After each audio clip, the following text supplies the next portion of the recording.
Hello everyone. आज मैं endometriosis के ऊपर एक वीडियो बनाना चाह रही हूँ। I have been getting a lot of messages on Instagram, so this video is on request. अगर आपके कुछ और केसेस हैं या आप किसी चीज़ के बारे में जानना चाहते हैं, please post your questions in the comments और डीएम अस, ताकि हम अगले वीडियोस में उसको भी कवर कर सकें।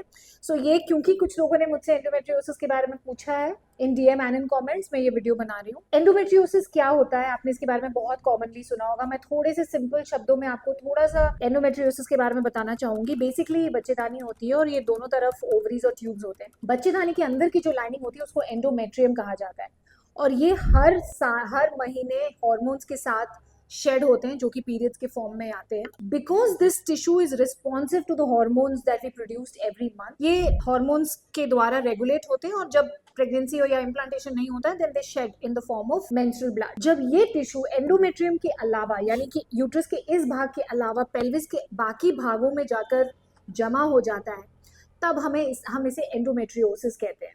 ये part of the uterus can tolerate this hormone receptive tissue, but जब ये पेल्विस के बाकी भागों में, जैसे ओवरीज में, ट्यूब्स में, कभी कभी ब्लैडर में, सिजेरियन सेक्शन स्कार में, कभी कभी गट में जाके जम जाता है, तो ये वहाँ पे भी ये एंडोमेट्रियल टिश्यू जब ब्लीडिंग होती है या हॉर्मोन्स आते हैं तो वो वहाँ पे ब्लीड करते हैं।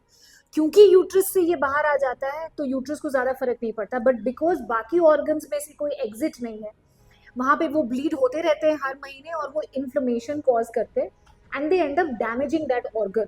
समटाइम्स इट्स, जब बच्चे पेशाबदानी होती है तो लोगों को पेनफुल यूरिनेशन की प्रॉब्लम होती है। कुछ लोगों में जब ओवरीज में हो जाते हैं तो उनको सिस्ट के फॉर्म में वो निकलते हैं। कुछ लोगों को सिजेरियन सेक्शन की जगह हो जाते हैं, वहाँ पे पेन होता है लोगों को, पीरियड्स बहुत पेनफुल होते हैं।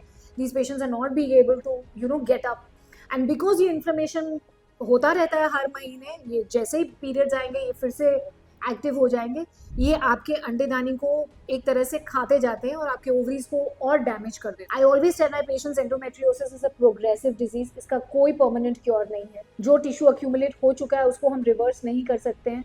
This is only going to increase with time. So for women who have been diagnosed with endometriosis grade 1 or grade 2, please make sure that before it goes to grade 3 and grade 4, which it will eventually, आप अपना fertility और pregnancy plan कर लें। If you're married, freeze your embryos if you're not ready for a baby. If you're unmarried, freeze your oocytes, because this is going to get worse with time.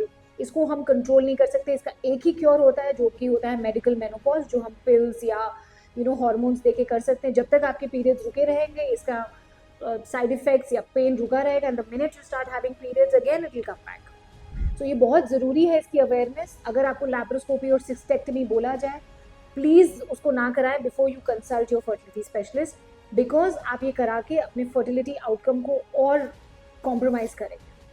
Thank you.